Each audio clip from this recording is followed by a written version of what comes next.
Ito naman ay ang iPod na I think unang-unang labas to if I'm not mistaken. So, ganun din. Lalagay mo rin lahat ng music mo rito and then you can listen to them. So, bit-bit mo na siya. Hindi ka na may daladalang Walkman na malaki or kaya cassette player. Ito na lang. Lalagay lang sa bulsa. Ganun. And then, ito ang mga telepono. Tingnan nyo, napakasimple lang nagsimula, hindi ba? Black and white lang ang makikita mo dyan. Tapos, call lang and text messaging. Yun lang.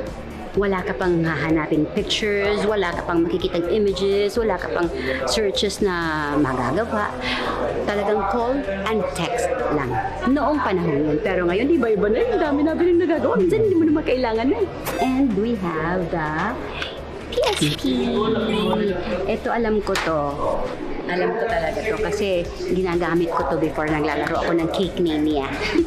Pati kami ng mga bata, si Aljon. Nung una, thicker siya. Tapos naglabas din sila ng medyo mas slim na. And then, ito naman ay, oh my goodness, Betamax player. Ito. And then, ilalagay mo to dito. Yan ang bala niyan. Tapos, manonood ka na.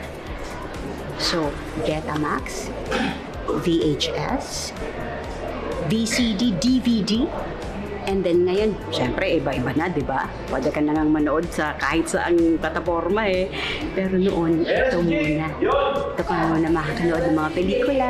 Pwede mo rin i-record yung mga palabas mo. Or kaya, kumanta ka, paparecord mo sa bahay. Dito nila yun. Dito nila gagawin yun. Sa Betamax. I hope na-enjoy ninyo yung aking mga ipinakilala. I'm sure kilala niyo naman, pati ng mga magulang ninyo dito sa Pepito Manaloto Pop Culture Collection. Ano ba ang collection mo? Sabihin mo nga sa akin. Ito po si Elsa, certified batang 70s, 80s, 90s, and